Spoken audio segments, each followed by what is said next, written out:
Hello and welcome back to another episode of the Capes and Lunatics. I am Phil. Joining me, as always, because it is a Secret Wars episode, it is Justin the Owl. Woo! Swooping on in. Woohoo! That's right. So yes, this will be part 4 of Secret Wars 2, and even higher part of Secret Wars in general. Yeah. Now with more cocaine. It's part 4. There's like part 9 of the series we've done so far. Oh, you know what I did want to bring up? Tangentially, Marvel. Coming from the real world, this God, what is that shuttle they sent up? The what is it? The Artemis or whatever, Artemis 2 or whatever. Oh, yeah, right. Did you happen to notice the configuration of the crew they shot into space? 4 people, 3 men, 1 woman. Sound familiar? They're like, we can make it happen for real if we really try. I know, if you're one of them, aren't you like, yes, I get superpowers, but then it's like, okay, we're gonna draw straws and find out who becomes like the Rock. Yeah, right. The Rock, yeah. Or they could become like the version of the Fantastic Four from the Venture Brothers.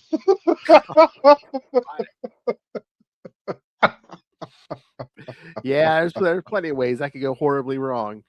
Yeah. I'm Hank Henshaw. Yeah, exactly. Oh my God! But I saw a post on one of the social medias.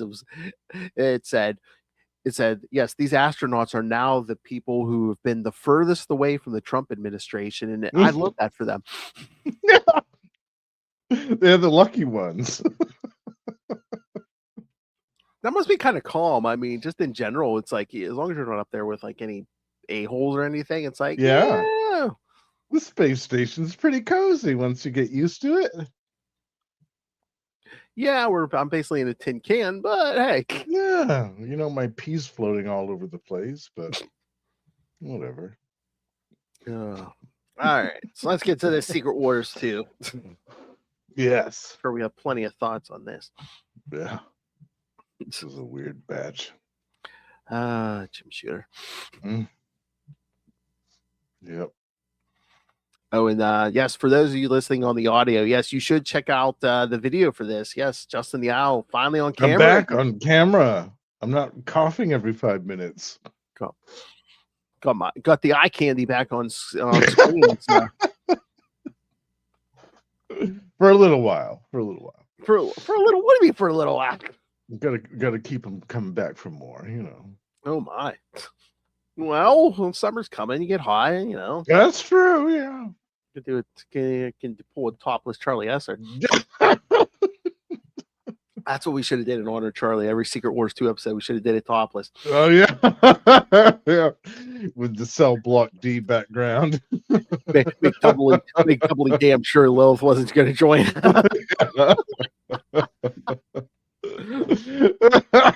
She saves that for the OnlyFans kids. That's right. You got to pay for that. Oh my! All right, so there we go. Oh yeah, man. Start with Secret Wars 2, number 4.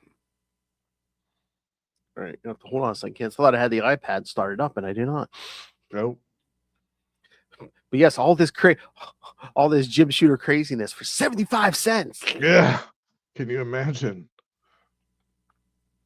I think the Beyonder's greatest power, that jumpsuit that keeps changing colors. Yeah.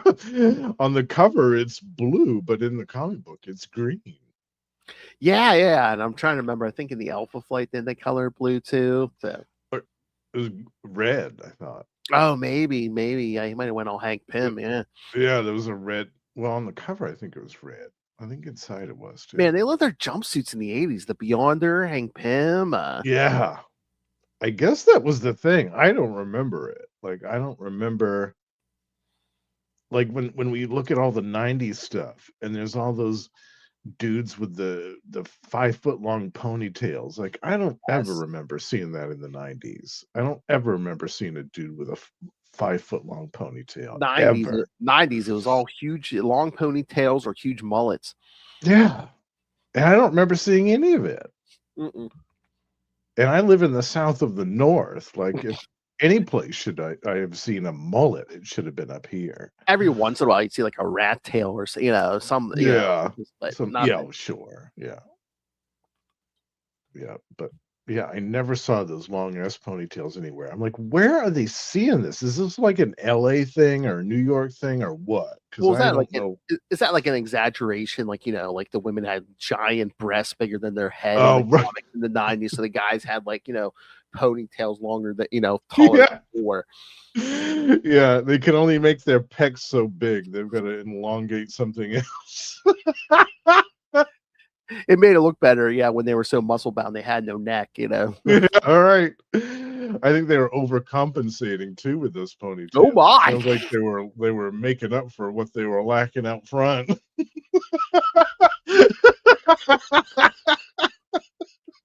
Oh my! I was gonna say, so like those guys who are completely bald on top and have like they grow their hair like down to their butt. Yeah.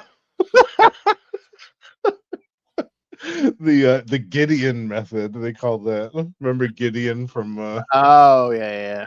that dude I was gonna say Hulk Hogan, brother. with There him you go, Ross, too, yeah. Hulk Hogan. Yeah. Got a giant bleached blonde too. Howdy, y'all. Oh man, we're gonna have to get like we keep saying we're gonna get Russell back on. We should do. We should do a special. I think.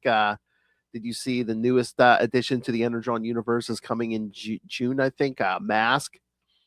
Oh yes, that's right. Yeah. Uh, That would be cool to talk about. Lots of stuff Is going that on. is its own series? I think it looked like it might be. I saw an ad for it, so I'm pretty sure they might be getting their own book. Awesome. I love it. Lots of crap going on. Quintessons Yeah. War, all kinds of stuff. All right.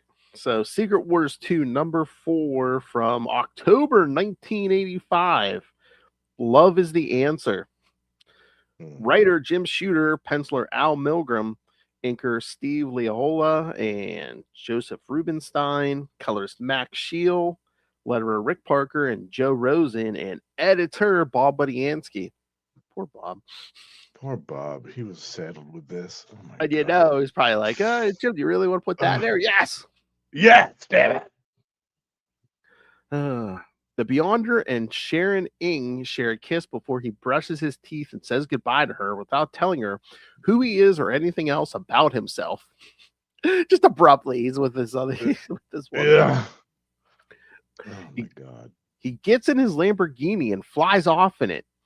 As he goes along, he sounds like a music video. This I know, yeah.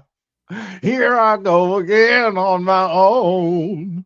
He's with this woman. He slaps on his jumpsuit and then flies off in his Lamborghini. This does sound like 1985. With the jumpsuit and the jerry curls. Yeah. All you're missing is him looking out the window as he's flying through the sky. Take on.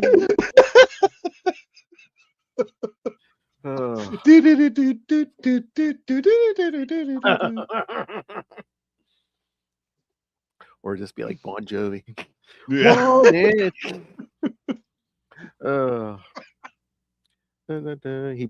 Says he flies off in his Lamborghini. He goes along. He ponders on the human emotions such as desire. He means to experiment further with the humans. So I don't think he was just experimenting. No, he didn't do enough with Ing. I know. He believes that all humans follow predictable patterns. He finds one being, though, Algrim the elf, that does not fit this mold, and he decides to restore him from the lava pits he's in from fighting Thor. And we're going to get to this, I think, not next month, but the month after, maybe. So, Oh, Yeah, it's Once we coming get to the soon. Thor issue, yeah, we'll get to It, him. yeah. He awakens him as Curse with a K, and this being walks through the sea towards the U.S. I love the Beyonders. Like, yeah, I could teleport to the U.S., but let him walk. Let him walk it off. Yeah. He needs a bath anyway. He stinks. He also finds Cindy Adams, Brandy Clark, The Thing, Silver Surfer, and Captain America each have desires he tries to understand. As he thinks of these desires, American F-16s try to take him down. They shoot his car and he swaps places with one of the pilots in the F-16. Later, Surprise! exactly. Later, the Beyonder shows up at Molecule Man and Volcana's house. She leaves, and Molecule Man tells the Beyonder about love and what it is and does for humans. The Beyonder thinks on this and then teleports back to Washington to find Sharon Ng has committed suicide. He revives her and asks her of love. He then decides that Dazzler is a woman he desires. Ugh, here we go, folks. He tells Sharon to leave, and she does. All right. Got a question for you after this synopsis. I think I know what it is. All right, I'll give you time to ponder on it. What's worse, Dazzler, this issue or the graphic novel? Think on that. And they're written by the same guy. Yeah. Oh God, yeah. Meanwhile, Dazzler is being transported by, is it Oz or OZ? Because they have dots between it here. OZ, transported by OZ Chase as his prisoner. As they are talking, Dazzler is suddenly teleported to a distant place in the solar system. She is scared and strikes out at the Beyonder. He mesmerizes her and tells her about himself. She demands to be put back on Earth, and he teleports her to the Antarctic, then Paris, then a Nepal mountaintop where he kisses her. Dazzler wakes up in a hotel bed and meets the Beyonder for breakfast. He teleports to Canada to get her a gift. There he meets Alpha Flight, who thinks he may be with Omega Flight and tries to subdue him to ask. He fights them off and grabs Shaman's pouch for him. That sounds personal. Oh my. Buy him dinner first. He makes it larger. A talisman is recovered from it for payment for the ring, which the Beyonder takes from the pouch. He grabbed his pouch, and then offspring came from it. Out of the pouch. Oh yeah. Oh, out of the pouch. Boing. What's that Canadian accent? He returns to Dazzler in France and tries to give the ring to her. She refuses and gets back to her band and her life. The Beyonder then teleports her to a concert stage and tells her to sing for her crowd he created for her. She refuses again and they teleport to the city. There the Avengers try to stop him since they know what damage he can do. They fight and Dazzler finally stops them. They both then teleport to Nepal. There the Beyonder tries to show her that she is not nothing to him as she claims. He turns her into pure energy and they kiss. She gets scared and flies off, and then the energy drains from her and she falls to the earth. There she dies, and the Beyonder lashes out with an energy force that destroys a galaxy far away. Then he brings her back to life and realizes the meaning of true love and releases her from his mind control. He then tells her that she will forget all that has transpired and she will go back to being herself and living her life. All right, so let's keep score. How many women have died in the Beyonder's presence? He had to due to his actions, and he had to bring back this issue too. Oh my god! Yikes! Yikes on bikes, man. He's a horny little bastard, isn't he? Yeah. Oh, I don't think I understand desire. I guess I'm gonna have to bone more Earth. Yeah. You're gonna have to go on a conquest. It's very centered on Earth. It's not like oh, look at the ears on that scroll or nothing. No, Yeah, he's not traveling around the universe and shacking up with Shalabal. And maybe it's like the wrong hair color, but yeah, I didn't realize at first that was Dazzler on the cover. Yeah, I didn't either. Yeah, I remember because I read this when this came out. I was like, "Who is that?" They should have like put her in her costume, so then people would be like, "Oh, hey, there's the Avengers. There's Yeah, Dazzler." exactly. There's Dazzler. What's There's a going lot on of stuff here? going on here. Yeah, weird. I don't 'Cause know, they- man. I think in light of reading this, and especially after we read the motion picture thing, I think we ought to check Jim Shooter's notes for some nasty Dazzler slash fix, because I think that yeah, that's what I he was had gonna a say. weird fixation with her for Do, some reason. I'm do like, you think? ew, Do you think she was Shooter's thing, is such as like She-Hulk was Burns' totally, thing? Yeah, absolutely. But with Dazzler, it was like rather than John Byrne making Jen a more powerful, sassy character, like Jim had this fixation with making Dazzler like conquerable. You know what I mean? yeah, Like like having all she's these men just come along and sweep her off her feet with whatever they were doing.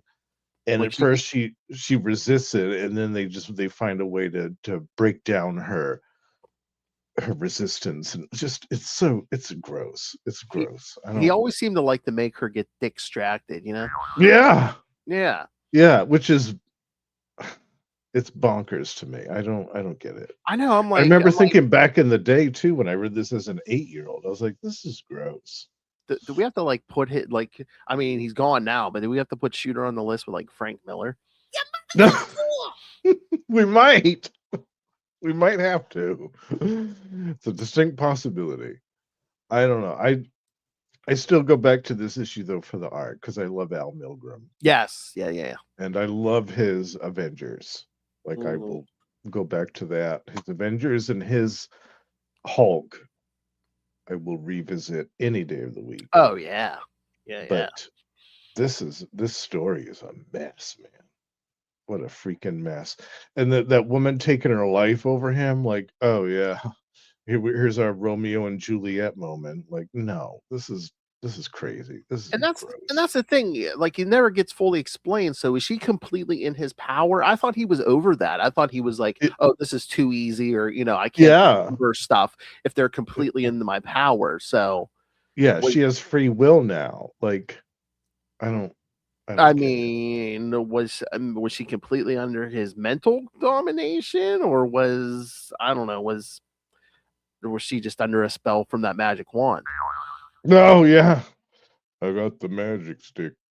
I don't know. I mean, he's basically a universe. I mean, Yeah, I get it. Like he can do everything that she wants, and I but mean, I'm sure. Yeah, I mean, he can reach in there. I'm sure he can read her mind too and see oh exactly sure. what she likes. And yeah, Yeah. Yeah. Take her up to cloud 9 literally. exactly. Um I don't know though. It's creepy. There's an edge to the story that's creepy and gross. I don't like it. I don't know. And some of that just like Marvel was like pushing Dazzler hard at this time because I don't even think it was Shooter. Was it the Falco? Was somebody, like when like Galactus took Dazzler for a hero Oh, for a while. It's like everybody was like, yeah. had some kind of designs on Dazzler at some point. Yeah, they were trying all kinds of stuff with her in the early 80s. They gave her a new costume, they tried to revamp her powers a couple times, and then they put her with the X-Men, which I thought was great. I Yes. loved it when she was in the X-Men. I And thought, again, makes sense. finally, She's a mutant. Yeah. absolutely. I was like, finally, a good place for Dazzler in the X-Men. Like, this is great. And that's when I started reading the X-Men when she was kicking around with that. But yeah, for a while they didn't know what to do with this character, and it shows. Mhm. It shows. Well, that's what I wonder with Secret Wars 2. I mean, was this Shooter's plan all along, or was he just like playing it where it's just like, is he kind of writing a lot of it as he's going along? So I'm just like, was this the entire plan the whole time? I don't know Unless because he set a beginning and end point. It's like, well, let's fill in the blanks in the middle. which came first, the motion picture special or this? Well, I wonder if they were overwhelmed too, because this is the first time stuff has like leaked into everyone's book. I mean, the original Secret Wars, they all left, and then you saw them come Right. back, but True. things weren't going on in the book. Yeah, this was a multi. Yeah, how many parts was this in total? Like, Oh God, I can't remember, but whoever had a Marvel book at the time is pretty much it. yeah, I know it's like in the 20s or 30s as far as the issue count is because pretty high. everyone got a Secret Wars 2 tie-in. Because again, I Yeah. mean, there were so many people who didn't even go to the first Secret Wars. Like Daredevil, Doctor Power Strange. Pack and Yeah. Alpha Flight and ROM Space Knight, as we'll see. Hell, even half the Avengers, like the Vision and the Scarlet Witch, weren't there. Yeah. Yeah. Crazy. Yeah. What did you think of this? Do you? I remember reading this the first time, and I'm like, what the heck is going as a kid, you're like, what the hell is going on here? Yeah, exactly. As a kid, you're confused. You're like, what is this? What's going on here? Why are people killing themselves over the Beyonder? Even as a child, you're like, you're not supposed to treat women like Mm-hmm. When he was laying naked in the igloo under the fur thing, I was like, what the frig? Like, this is crazy, man. I was waiting for, hey, you want to see the North Pole? Yeah, I'll warm you up. I mean, was that shooter just trying to titillate the I don't know. The teenagers? I don't know. I think he was trying to titillate himself, to be honest with you. Pinching his nipples while he's writing it. Exactly. It's like that episode of South Park where they're trying to cancel their cable subscription. That's Jim Shooter the whole time he's writing this script, man. Gonna say, and then he takes her to the mountaintop in Nepal. I thought you were gonna say Mel Gibson from South Park. No, don't torture me as he's strapping himself into the rack. Don't torture me. Oh, Allison, put those cigarettes out on me.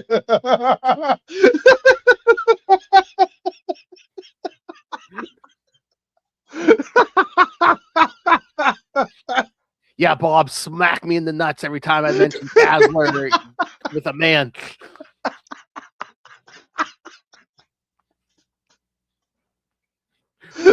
Rest in peace, Jim Shooter. Yeah. Your legacy lives on. All right. Speaking of Dazzler, you want to get to her issue? Yes, let's get to that one. Yeah. I actually like this one a lot. Look at that. That's a cool cover. That's a great cover. I love it. Boy. Yes, kids, it is the 80s. You'll notice because she does have a headband on. Yeah, well, that was the thing for a few years. All right. So Dazzler number 40, Modern Comics could never. Dazzler number 40 from November 1985, Travelers. Writer Archie Goodwin, penciler Paul Chadwick, inker Jackson Geis, colorist Petra Scottish, letterer Jim Novak, and editor Michael Carlin. The mysterious man named Dust, who has sent OZ Chase to collect Dazzler, has decided to dispatch some of his agents, the Outriders, superpowered biker punks, to intercept Chase and collect Allison. Chase himself has had his truck stalled on the side of the road since Dazzler was snatched up by the Beyonder. Finding no means of restarting his truck, OZ and Cerebus decide to hike it to the next town. Meanwhile, in a shopping mall in Colorado, the Beyonder has Dazzler suspended over the mall, asking her to put on her best performance here in this very spot. The one from beyond continues to offer his assistance to the mutant singer. However, given her past experience having other people help her career, Allison politely declines and convinces the Beyonder to return her to the roadside where he plucked her away, realizing that OZ is no longer there. She bids the Beyonder farewell and goes looking for the bounty hunter. OZ has since arrived in a small town where he gets the mechanic to go and pick up his truck and then slips into a nearby bar to reflect on his current bounty, which has him troubled. The Outriders interrupt his thoughts by attacking him, demanding that he turn over Dazzler. OZ tries to scare them off with a shotgun. However, it turns out that the Outriders have minor telekinetic powers and use them to knock OZ out of the bar. Cerebus, roused from the attack, simply enters the bar to drink his master's overturned beer, paying no mind to the attackers. Drunken booze hound. Literally a booze hound. Yeah. OZ is saved at the last minute by the arrival of Dazzler, who attacks the biker trio with her light powers. Seemingly outclassed, Dazzler is able to fight off the Outriders. However, their powers soon begin to increase exponentially, causing massive collateral damage. During the fight, the Beyonder reappears, wishing to aid Dazzler in her battle, and decides to become a costume superhero. He has decided that in order to feel good, he must help others, and so fashions himself a costume and puts a limit on his powers so that he can experience limitations and challenge. As the battle rages on, the Outriders' powers increase so much that the trio merge with their motorcycles to become a machine human hybrid and attack the duo. Reavers. Dazzler soon realizes the escalating battles due to the Beyonders' machinations and decides to no longer take part in it. Her hunch being correct, the Beyonder reverts the Outriders back to normal when he realizes that Dazzler discovered the truth. Realizing that he was only doing this for his own satisfaction, the Beyonder and Dazzler agree to part amicably. However, before they depart, the angry townspeople have rallied to chase the superhumans out of town. When the Beyonder hears the townspeople's complaints about the damage, he uses his powers to restore everything to normal. During the confusion, the Outriders manage to escape. Dazzler and the Beyonder bid each other farewell, and Dazzler agrees to go along with OZ Chase to Arizona to sort out her apparent troubles with the law. And that story continued next issue. Yeah. All right, so what you think? I actually loved this. This is my first time reading this one. Me too. So little Dazzler. I've only read a handful of these. Yeah, I've the little I've read. I've probably read maybe the first year, maybe the first 10 or 12. So yeah, the ones that Tom DeFalco wrote. I think I read most of those.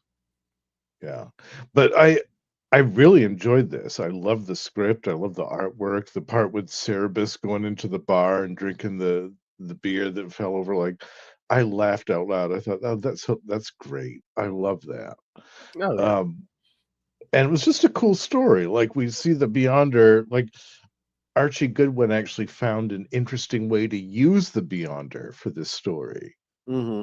Like, he came back and he's like, I want to help you, but I don't want to just annihilate these three people. I want to force some limitations upon myself first. And then he fashioned that costume for himself and became kind of a biscuit. But yeah, I liked that. I thought, oh, this is cool. Like, I want to see more of this with the Secret Wars stuff. Like, this is what I want to see more of. This type. Archie wrote a good story, but I think it helps too that Dazzler was such a big part of issue 4 of Secret Wars too. Yeah, like it helped that they built that built that up first, but yeah, this is just superior in so many ways, both in the terms of the pacing of the story and the script and just how it was executed. Like, yeah, I loved this. Yeah, this is great, and this made me want to continue reading and find out what happens with OZ Chase and Cerebus and all this. Like, yeah, I want to figure out more of this story. Yeah, I'm trying to remember. Cool. I think we're close to the end of her series here. Yeah, it went up to like 50. Did it even make it to 50? I thought it did. I don't know. Yeah, I'll check. Because I think the original plan was like she was going to be a part of that original X Factor, and then they changed. That's right. And they changed plans and decided to bring Jean Grey back. Yeah, that's right. I remember you told me that, and I loved that idea. Yeah, if they couldn't have Jean Grey, I'd be like, yeah, let's do that. Yeah, so cool. But I think the whole series is on 42 issues. No, you're right. Oh, so we're close to the end. This was almost the end. Yeah. For some reason, I thought it went past 50. Yeah, because I don't know what kind of last minute decision it was to bring Jean Grey back. Because at the end of 42's last one, the Beast shows up and she goes off. It reminds me too. I was looking at Dazzler on the app. There's that new 4-issue miniseries that came about last year. Oh, that had a couple of X Factor alumni in it. Strong Guy and I think Jamie Madrox and a couple people. Did you ever read that? I don't think so. No. Okay. We should cover that at some point. Oh yeah. But again, this is a good issue. You could tell, I think you could tell by now, since we've been doing this every month, it's like, you could tell who's got a good story, a good Hmm. handle on this story, and like some of the others, it's just like I got to squeeze this Secret Wars 2 crap in the Yeah. I gotta chop out 2 or 3 pages and put this Beyonder crap in here. because again, I mean, good for Archie Goodwin, because again, I mean, she was in the middle of the story, Allison's, in the middle of a story, driving in this truck with Ozzy, and then all of a sudden, I guess the Beyonder just grabs her up at, so Yeah, that's it. interrupt my story. Yeah. Yeah, it was All right. good. This was a good one. All right. You want to get to the next one? Yes, I love the next one. All right. So we're going to jump north and go to Alpha Flight. Yeah, there we 28. go. Somebody drops in at the end. Yeah, old Jade Jaws. All right. So Alpha Flight number 28 from November 1985. Crossover. Because as we said, Byrne and Bill Mantlo are going to swap books here in a moment. After this issue, actually. All right. Of course, as always, writer, penciler, and co-inker John Byrne. The other inker is Keith Williams, colorist Andy Yankus, letterer Rick Parker, and editors Dennis O'Neil and Don Daly. Following the arrival of the Beyonder in the middle of their fight with Alpha Flight at the West Edmonton Mall, the members of Omega Flight flee the scene. Out in the parking lot, they run into former Gamma Flight recruit Madison Jeffries. Jeffries wants to try and bring the Omegans in for attacking Alpha Flight and uses his mutant power over all things metal and mechanical to turn a car into a robot. Delphine Courtney orders the Omegans to attack Jeffries, even though Jeffries warns them against it. His robot defender easily knocks aside Diamond Lil, whom Jeffries rushes to her side. The robot then easily dispatches Wild Child before turning its attention to Courtney. Unable to defend herself due to the fact that she is still affected by the gunk that Shaman covered her in, she grabs one of Flashback's future selves and uses him to shield her from a blow from the robot. It kills Flashback's double and causes Flashback to collapse, realizing that he could die at any time in the future when his past self plucks him out of the future. Madison then reveals to the others that Courtney is really a robot that has been manipulating them by using his powers to cause the robot to violently throw up its mechanical inner workings. With their leader defeated, Omega Flight is left in the care of Rover, while Madison goes to round up the members of Alpha Flight to take the Omegans into custody. Madison walks in just as the Beyonder has finished pulling Talisman out of Shaman's bag. And before North Star can impulsively attack, Heather orders the other members of Alpha Flight to stand down. With his repayment to Alpha Flight done, the Beyonder teleports away to return to his previous location. With Talisman back, she is furious that her father, Shaman, left her trapped in his bag. Getting another promise he failed to deliver, and she strikes him down. When Heather tries to talk sense into the young mystic, she furiously lashes out, teleporting them all back to Alpha Flight's base in Vancouver. The spell works on all the members of the team except for Snowbird, and they surprise Robert Box. Shaman has taken his daughter's words to heart, and he admits that he has manipulated his daughter to follow her destiny and feels nothing but regret. When Box wonders what to do about Omega Flight, Madison Jeffries, also teleported with them to Vancouver, pipes up and explains that he took care of them. As the members of Alpha Flight remember Jeffries as one of the members of Gamma Flight that didn't join up with the Omegans, Heather orders everyone to stand down and take 2 hours to clean up and prepare for a debriefing. And again, this is a John Byrne book, so as Heather takes a bath, she records a log about Alpha Flight's recent mission and also her concerns about Shaman's current state of mind and wonders how it will affect the team. Again, it's a John Byrne book, so some woman had to get naked in this. As she is getting dressed, the power suddenly goes out. Upset by this, Heather heads to the main lab to see what is going on. To her shock, Robert and Walter have opened a dimensional nexus to try and pull a being with the appropriate body mass for Walter's soul to leave the robotic body of Box and possess a new form.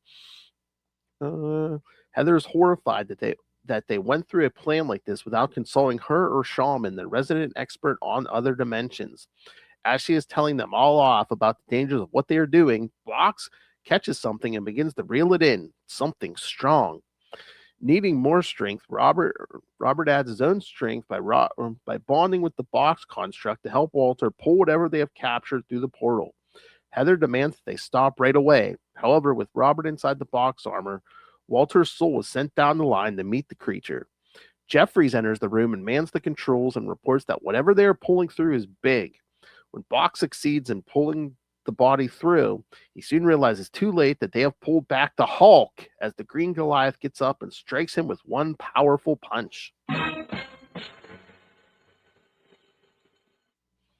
Yeah. Ah. There it is.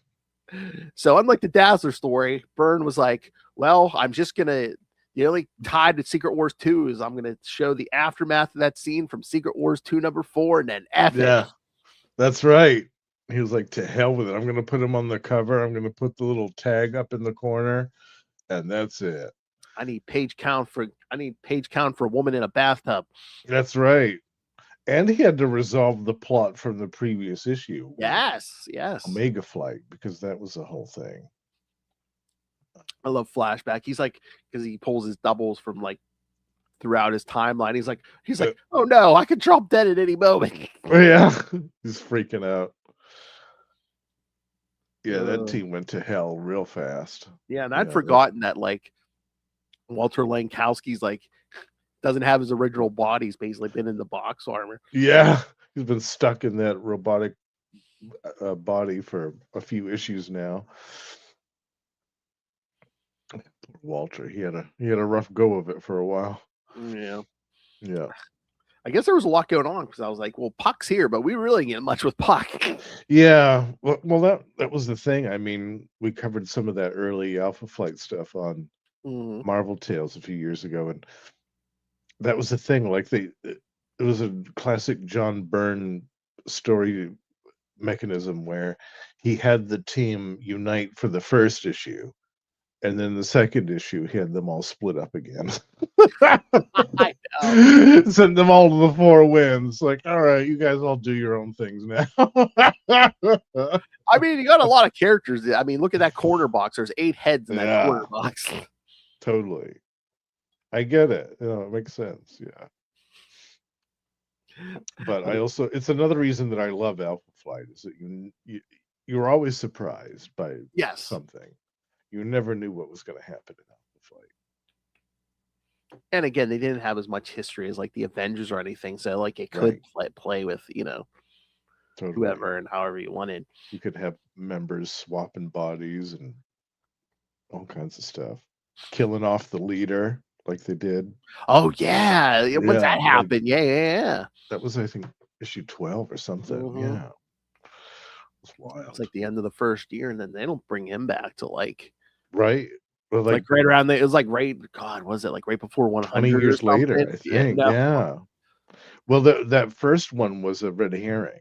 I think it was like a clone or like an alien duplicate or something like that. But even still, the red herring didn't come for like another couple of years.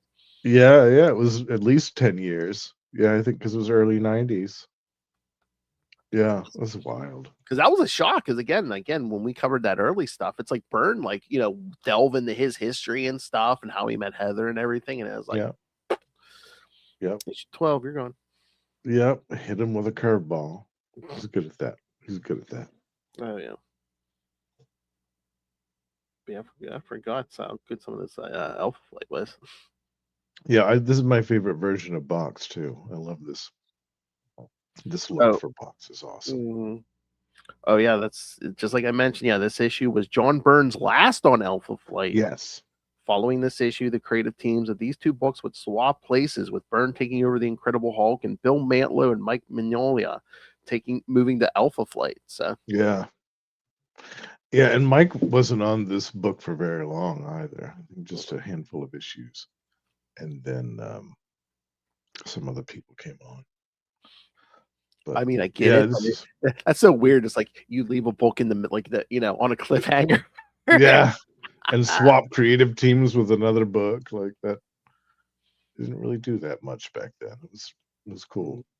And the final pages in this issue occur simultaneously with the final events in Hulk 313. Yep, he was on his way back from the long exile. Can you imagine? Yeah, Alpha Flight pulls him out. Doctor Strange is like, "Come on!" Yeah, you know how hard I worked to do that. Much prop damage and how many heroes had to get involved. Yeah, in right. 300. Come on. Yeah. Damn Canadians. That's one of my favorite issues, by the way. I love that. Oh, 300. Yeah. Yeah. That should, you know what? I never want to step on Gamma Charge's toes, but I'm like, man, we should do that issue and then like some of the we've already covered that one on the show, yeah. so we can talk about that anytime you want. Yeah, absolutely. Do some of the Crossroads stuff. Yeah, love the Crossroads. All right. All right, you ready for the next one? Yes, let's switch gears entirely for the next one, which is not on the Marvel app. But I have the floppy of this. ROM 72. One Step Beyond. See, this is another one. This book was close to its end, I think, when it go to 75. Yeah. This was almost over. Yeah. So I wonder if like half the mission of Secret Wars 2 is like trying to get like audience for some of these books, like Dazzler and ROM. Maybe. All right. So ROM 72 from November 1985, When You Wish Upon a Star. Oh, speaking of, writer Bill Mantlo. There he is. He was writing a ton of books back then. Oh, yeah. Penciler, Steve Ditko. Yes, kids, that's Steve Ditko. That's right. So I think when he came back to Marvel, he didn't want to draw Spider-Man again. So yeah, they put stuff. Yeah. Like this, Machine Man. Mm-hmm. Did he do Speedball, I think? Speedball, there was some bunch of annuals and backups and just weird disparate stuff. Inker Bob Layton, colorist Petra Scottish, letterer Janice Chiang, and editor Mike Carlin.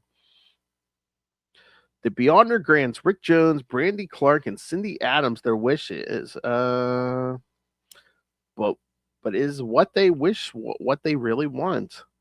Was that the solicitor or whatever? Rick Jones, Brandy Clark, and Cindy Adams are found by the entity known as the Beyonder, who is seeking the meaning of desire. Seeing in their thoughts the incompleteness they feel, he decides to see if they would truly feel complete if they had all of their desires met.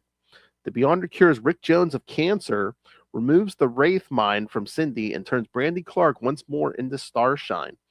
The trio is in disbelief as the Beyonder offers to fulfill all their wishes. He then turns Rick into a second Hulk and then sends Rick and Brandy into Limbo to retrieve the Wraith that had killed Cindy's parents. The Beyonder takes two glowing orbs that are the life forces of Cindy's parents from the Wraith and sends it back to Limbo, then restores Cindy's parents. Still not understanding desire, the Beyonder restores Rick back to his normal human form, though cured of cancer. He also restores Brandy to human form and fulfills her wish by sending her across countless galaxies to be by the side of her true love, ROM. So, yeah, this might be one of the weirdest Secret Wars 2 tie-ins because the main character does not appear in this issue. Right. Box. That's it. Yeah. Yeah, we'll find out what happens to him soon, but yeah, he wasn't in this at all. Even Rob couldn't make it to his own book for a Secret Wars 2 tie-in. Well, I was kind of surprised by that because I thought, like, when I saw that Rom was getting a tie-in to this, I was like, okay, so Rom and the Beyond are going to meet, and somehow the Beyonder is going to grant Rom's wish of becoming human again. At least temporarily, like he gave Matt Murdock his eyesight back. Right, exactly. He's going to separate him from the armor. He's going to find some way to grant this wish. And then there's going to be some tragic twist of fate which happens and forces him to relinquish this. I thought for sure that's what it was going to be. But then I read this and I was like, wow, he's not even in this. Like, this is all about Rick and Cindy and Brandy. All right. but I had been, of course, I had been reading this book, so I knew what was going on with these characters, and I was invested. Hmm. And I thought, they're not going to kill Rick Jones. They're not going to have him die of cancer. But how are they going to? How are they I going to? wonder though, is like maybe where we're using the Beyonder in this issue to clean up some stuff because Mhm. it's like Bucky Barnes is dead at this point, so it's like, are we really going to kill off Marvel's number one sidekick at the time? Yeah, Right. I don't think so. Yeah.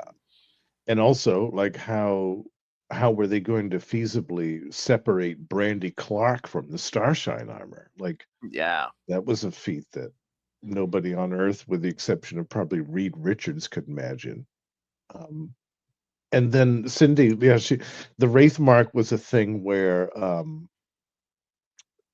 basically it was like the Dire Wraiths, the villain in this story, um, did something to her. Like, they killed her parents, and they did something to her where her mind was tainted by their sorcerer's magic. yeah, like there's a dead wraith in her mind or something. Yeah. Yeah, yeah. And so I was like, oh, okay, well, that's a cool way to wrap that up too. Hmm. So yeah, I mean, leave it to Bill Mantlo. He knows a good way to wrap up a story like this. Oh yeah. Yeah.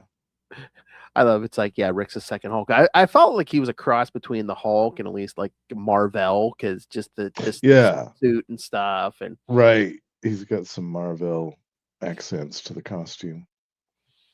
It's cool though. that's what we should do one day. Some old the original Marvel series. There's some Yes. there. Oh man, I would love that. Especially if we started from the beginning with that early Gene Ooh. Colan stuff. Oh god, yeah.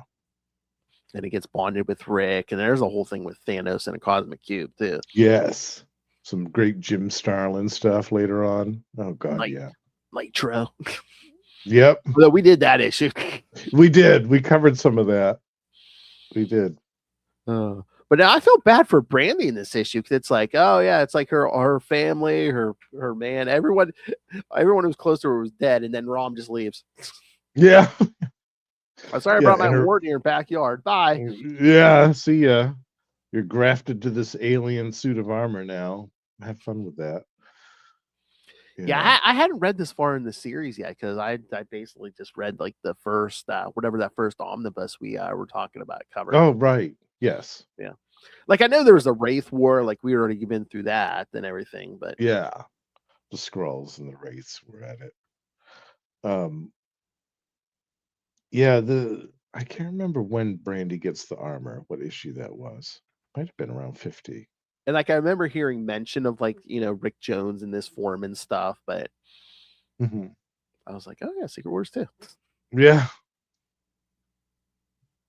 But you knew it was coming because like the Beyonder was mentioning them in Secret Wars 2 number 4. Oh, yeah. Yeah. But yeah, again, a good story by Mantlo. But yeah, it seems like we were using the Beyonder to clean some stuff up. Yeah. Well, it was a convenient way to do it, and Yeah, maybe they knew, maybe the writing was on the wall with the maybe. end of this because they were taking it back to Galador, which was the home planet. And maybe they did know that there was an end in sight and they were trying to wrap things up as tidily as possible. But when you have a character as powerful as the Beyonder who can literally do that, then it kind of makes sense. Yeah, and two, it's like if we know the series is coming to an end, it's like someone's probably going to pick up Rick Jones at some point for their book, and it's like, Mhm. well, we won't saddle them with the whole how we're going to cure him of cancer and Right. Yeah. all right, you ready for the last one? Yes. Avengers. Yes. All right. The Avengers getting them all involved in the Secret Wars too. Yeah. It was their last issue. They were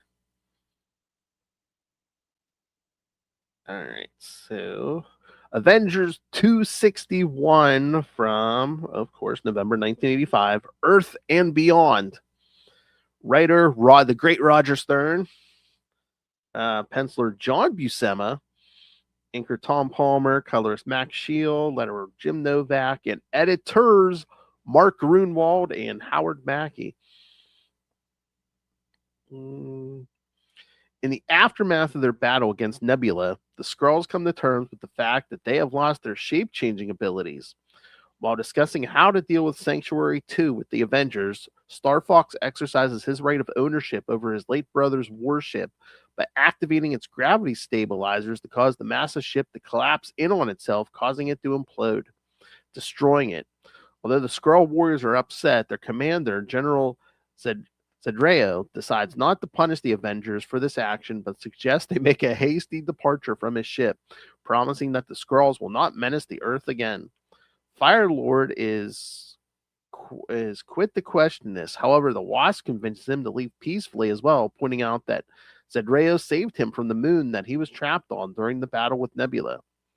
As the Avengers depart aboard Star Fox's ship and travel through subspace to return to Earth, the Avengers spend the time relaxing while Captain America secretly wonders that the Beyonders' arrival on Earth could pose a threat to their homeworld.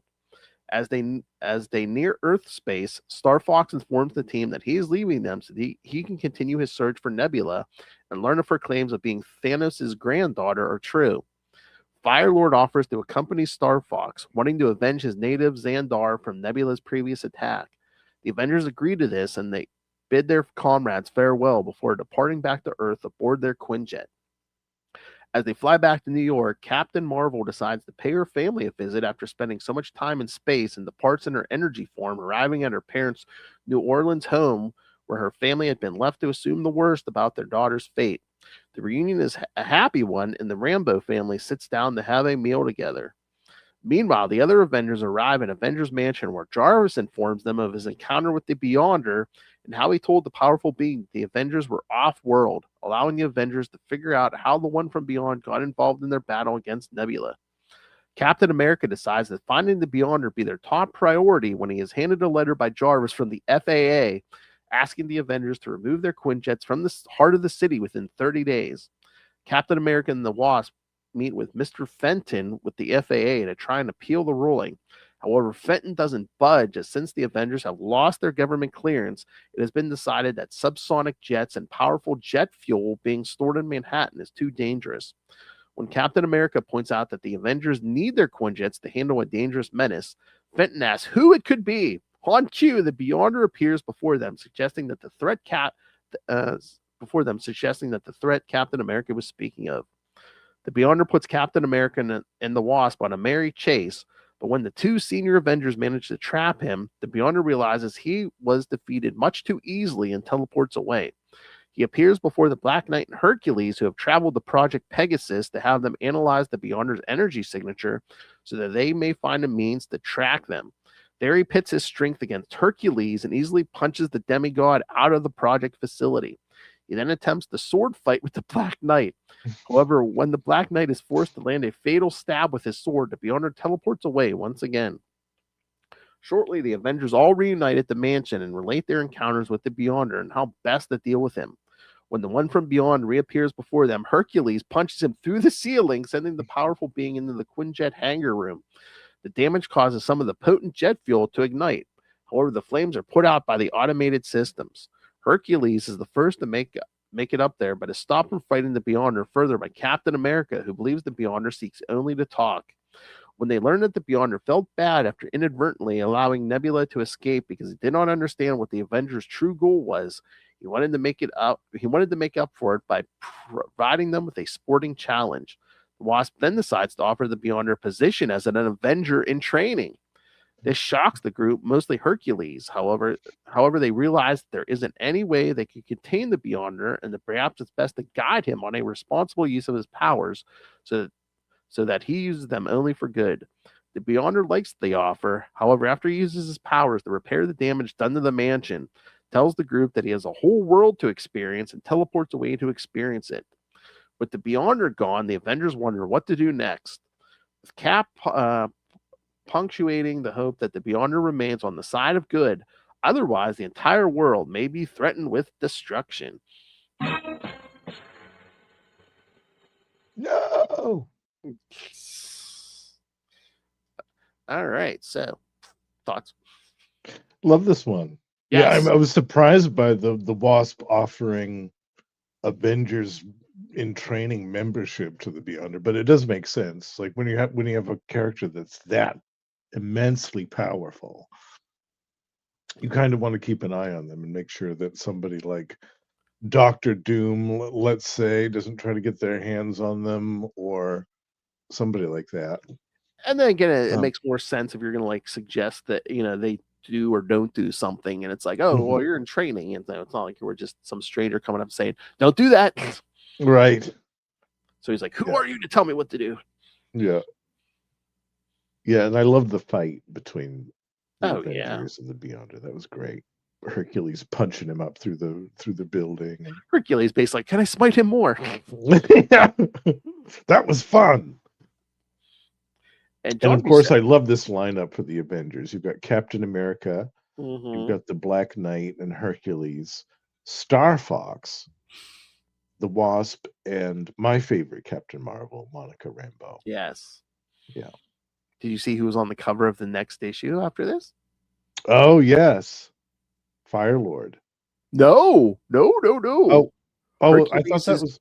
no. Hercules is duking it out with someone in the water. Someone in a suit Oh, in that's the right. water. Yes, Namor. Yeah, okay. When was Firelord? I thought the Firelord was after this. Oh, I don't know. It's got to be coming up Oh, here soon. because I thought that was another tie-in.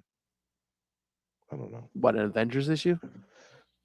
Yeah, It the one might with be, but like, Firelord. yeah, but like some of the, I remember some of those Fantastic Four issues. They kind of like they'll skip one and then come back to the True. Secret Wars That's 2 true. tie-in. Yes. No, yeah, you're right. Yeah, But yeah, that Namor one is good. I love John Buscema's art, but especially this panel with when Oh, the yeah. Beyonder shows up on the desk. I think the Beyonder looks Yeah. so cool there, So cool. even that Yeah, stupid and if it armor. were anybody else drawing that armor, I don't think it would look quite as good. No, no, no. There's certain people Yeah. who would mess that up, but yeah, no, it looks Yeah. good here. I think it looks great. Those giant shoulder pads. Yeah. Well, it was the 80s after all. I know. Yeah.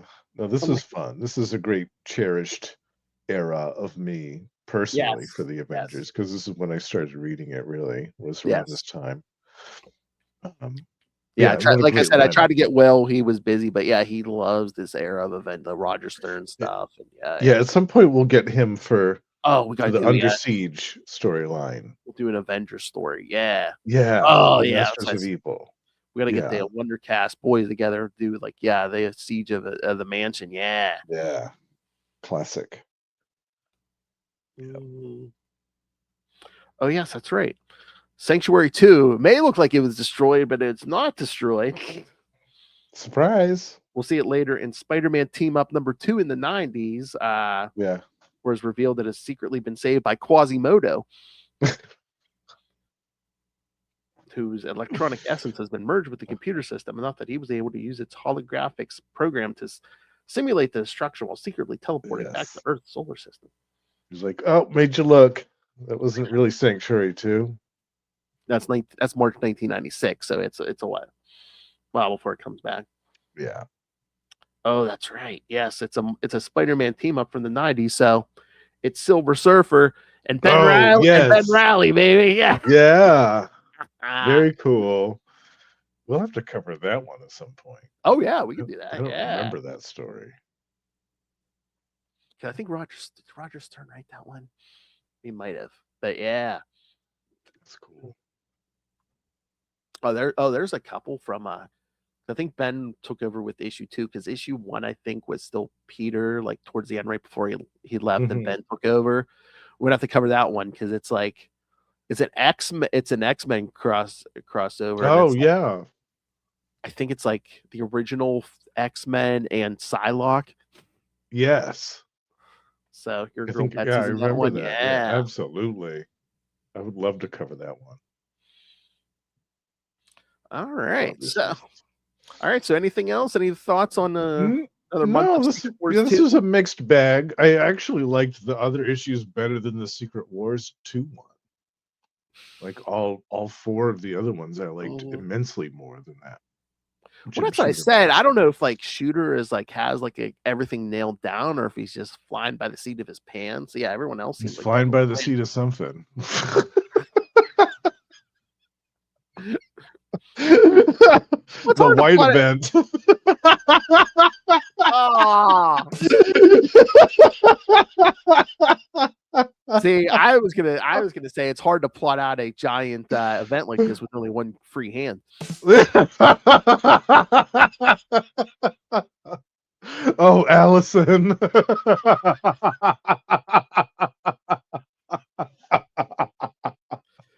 If only we could become energy and dance between the stars. Exactly, we could merge into the same being, Allison. Or at least hover above a mall. Or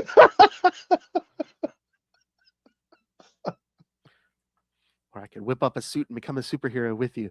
Yeah. Forever. We could sing, we can make beautiful music together. Boy, I guess some writers gotta watch, man. They start falling in love with their creator. Well, yeah. Some of the It's characters. a slippery slope. It's a Yeah. slippery slope. I mean, I get it. If I was writing Namor, I'd have a hard time with it, but Oh, I'm sure you would. yeah. Be a freaking Namor shower scene every issue. Yeah. He doesn't need to take a shower. He lives in the ocean. I don't care. He's doing it anyway, damn it. He has to wash all that salt water off, you know. Oh my. To wash something salty off, hey, Justin?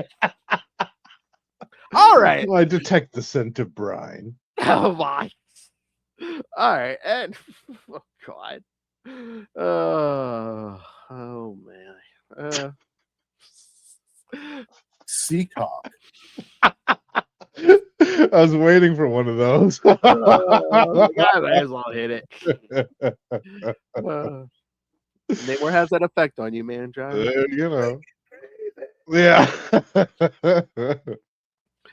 Oh, Peter. Oh, my God. All right. Anyway, I was trying to remember where we're at because we are recording this ahead of time. Yes. All right. So when you hear this, the next episode you will hear after this will be the next Chichester chat. Oh, Javustus. Yes, we'll be talking Justice number 12 with Mr. Chichester from the new universe because he co-wrote it with Margaret Clark. So yeah, we will discuss very that. cool. And then after that, we'll get to another Silver Age. We're going to talk some Barry Allen because guess where the Silver Age started, kids. Right. Yes. Yep. And after that, we're going to get to the next Electric Superman episode. We're going to cover that. We're going to start some Grant Morrison JLA. Yeah, I'm excited for that. It's going to be good stuff. Then after that, we're going to get to Batman Dark Patterns 4 through 6. Nice. With one of Justin's favorite villains. Yeah, I love it. There'd be a twist to it, though. All right. So, yeah. So, send us your thoughts on all that. Send us your thoughts on Secret Wars 2. Yeah. And Shooter's love of music, shall we say. Love of something. Superior puss. All right. So send us your thoughts. Email us CapesandLunatics@gmail.com or call the voicemail 614-382-2737. That's 614-38-CAPES. And remember, you can follow us on pretty much all social media. Again, we've got Reddit, TikTok, got it all now. And then buy merch, Capes and Lunatics merch, Lost Library of Legends merch, Podfather Film merch at TeePublic or Spring. And of course, again, you can just rain the money on us through the Cash App link, little favorite method. Yes. And go join the Patreon because, again, you will get at least one exclusive, uncensored episode every month. You get early access to all these regular episodes. Like, again, you could have had this episode a while ago if you were subscribed to the Patreon. And, of course, as I say, all subscribers get to suggest topics for us to talk about. So this is the only safe legal way to tell Lilith Hellfire what to do. Shut up, Phil. So go subscribe now. Go subscribe at patreon.com/capesandlunatics. crazy. Blonde biscuit with big old. All right. Yeah, when me and Loth were in the store last weekend, we saw a few. They had a Namor figure. It was like long-haired Namor, like 90s. Oh, really? I was like, oh, look at the owl would love this. Oh man, I didn't know that they were doing more new ones. I don't know if there's a new one or if there's an old one, but yeah, it was like long-haired Namor. I was like, wow, all right, that's random. All right, saying speaking of Biscuit Hunter, yes, you can catch more Justin the Owl in the Lost Library of Legends. Yes, Justin. That's right. You can find some new episodes coming soon. Now that I'm over the plague, I'll be recording them. And the brand new first episode of Luminosity, the Dr. Light podcast, is coming soon. Good stuff coming there. Go check it out. That's right. Look at her arching that back. And of course, go to Amazon, pick up Dick Grayson Boy Wonder, help support our friend and co-host Kristen, who is also an educator, and learn you some stuff about Dick Grayson. So, yes, go to Amazon right now, Dick Grayson Boy Wonder. And of course, follow me all over social media at PodfatherPhil, and go buy the t-shirt. All right. Thank you for joining us for another Secret Wars episode. We'll be back in a month with, we'll be back before that, but with Secret Wars, we'll be back in a month. Yeah. Keep this crazy train rolling. Forgot to look at the list, but yeah, there's some good stuff coming. Yeah. All right. For another episode, we have been your Capes, CapesandLunatics. It's so funny when Lilith is here. This was it was the first time she got to see the puppet in person. She got it, but she just like ordered it for me. Yeah, she's like, it's the first time I got to see the puppet in. It's the first time she saw it live and in action.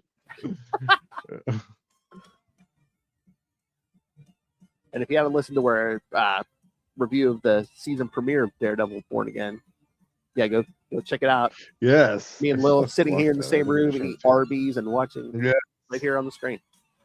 I love it. Oh, Allison.